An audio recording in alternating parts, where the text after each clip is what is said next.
What keeps us healthy and happy as we go through life? If you were going to invest now in your future best self, where would you put your time and your energy? There was a recent survey of millennials asking them what their most important life goals were. And over 80% said that a major life goal for them was to get rich. And another 50% of those same young adults said that another major life goal was to become famous. And we're constantly told to lean into work, to push harder and achieve more. We're given the impression that these are the things that we need to go after in order to have a good life. Pictures of entire lives, of the choices that people make and how those choices work out for them, those pictures are almost impossible to get. Most of what we know about human life, we know from asking people to remember the past. And as we know, hindsight is anything but 20/20. We forget vast amounts of what happens to us in life, and sometimes memory is downright creative. But what if we could watch entire lives as they unfold through time? What if we could study people from the time that they were teenagers all the way into old age to see what really keeps people happy and healthy? We did that. The Harvard study of adult development may be the longest study of adult life that's ever been done. For 75 years, we've tracked the lives of 724 men. Year after year, asking about their work, their home lives, their health, and of course, asking all along the way without knowing how their life stories were going to turn out. Studies like this are exceedingly rare. Almost all projects of this kind fall apart within a decade because too many people drop out of the study, or funding for the research dries up, or the researchers get distracted, or they die, and nobody moves the ball further down the field.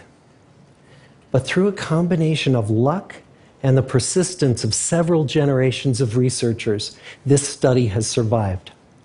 About 60 of our original 724 men are still alive, still participating in the study, most of them in their 90s.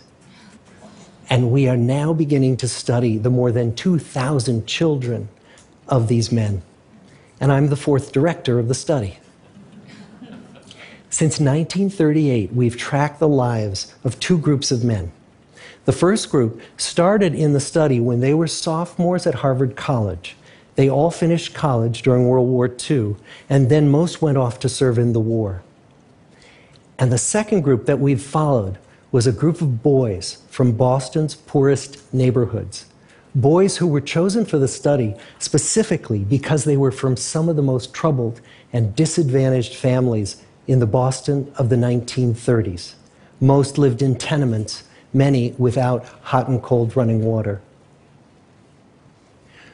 When they entered the study, all of these teenagers were interviewed, they were given medical exams.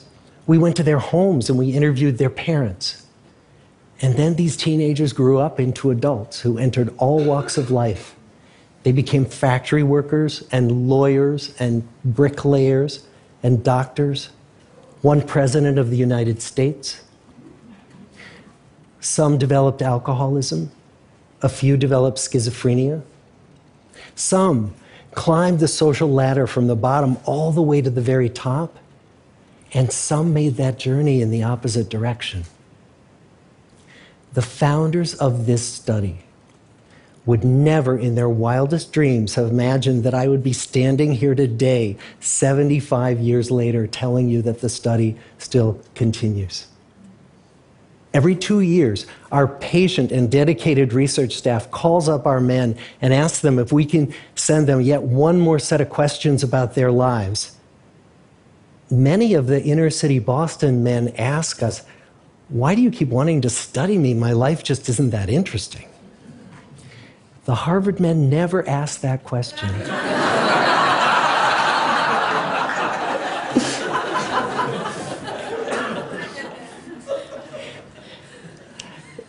get the clearest picture of these lives, we don't just send them questionnaires. We interview them in their living rooms. We get their medical records from their doctors. We draw their blood. We scan their brains. We talk to their children. We videotape them talking with their wives about their deepest concerns. And when, about a decade ago, we finally asked the wives if they would join us as members of the study, many of the women said, "You know, it's about time." So what have we learned? What are the lessons that come from the tens of thousands of pages of information that we've generated on these lives? Well, the lessons aren't about wealth or fame or working harder and harder. The clearest message that we get from this 75-year study is this: good relationships keep us happier and healthier, period. We've learned 3 big lessons about relationships. The first is that social connections are really good for us and that loneliness kills. It turns out that people who are more socially connected to family, to friends, to community are happier, they're physically healthier, and they live longer than people who are less well connected. And the experience of loneliness turns out to be toxic. People who are more isolated than they want to be from others find that they are less happy, their health declines earlier in midlife, their brain functioning declines sooner, and they live shorter lives than people who are not lonely. And the sad fact is that at any given time, more than 1 in 5 Americans will report that they're lonely. And we know that you can be lonely in a crowd and you can be lonely in a marriage. So the second big lesson that we learned is that it's not just the number of friends you have, and it's not whether or not you're in a committed relationship, but it's the quality of your close relationships that matters. It turns out that living in the midst of conflict is really bad for our health.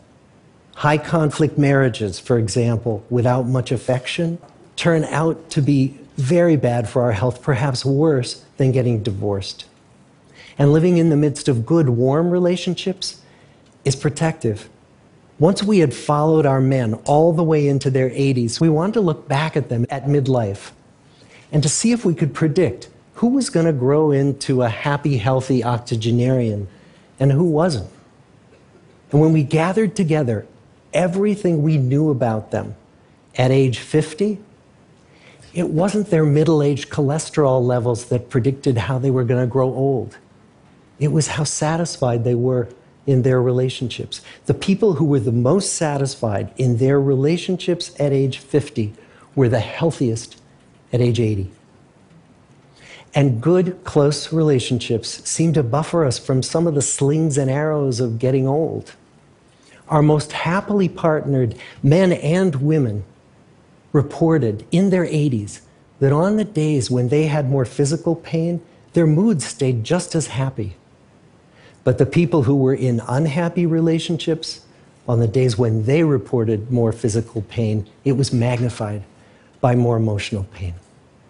And the third big lesson that we learn about relationships and our health is that good relationships don't just protect our bodies, they protect our brains.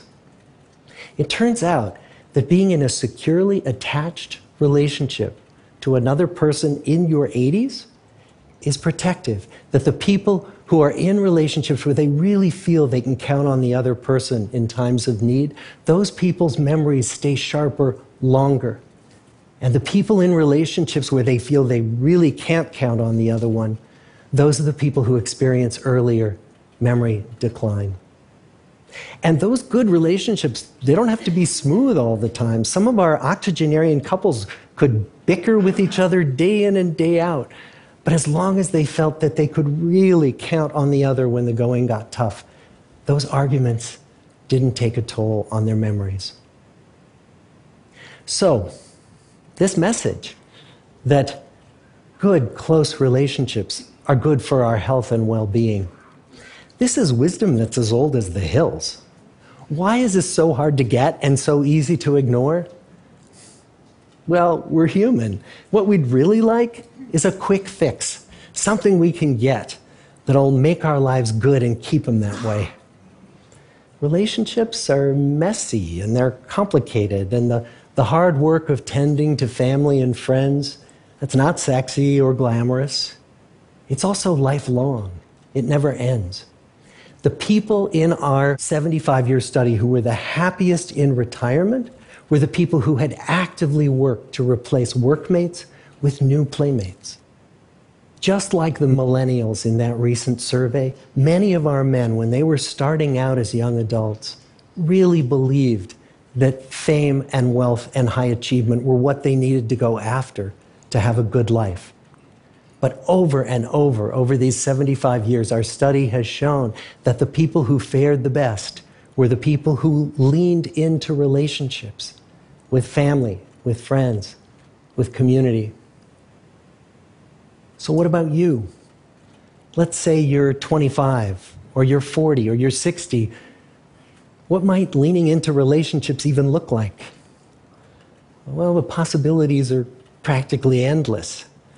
It might be something as simple as replacing screen time with people time, or livening up a stale relationship by doing something new together, long walks or date nights, or reaching out to that family member who you haven't spoken to in years, because those all too common family feuds take a terrible toll on the people who hold the grudges.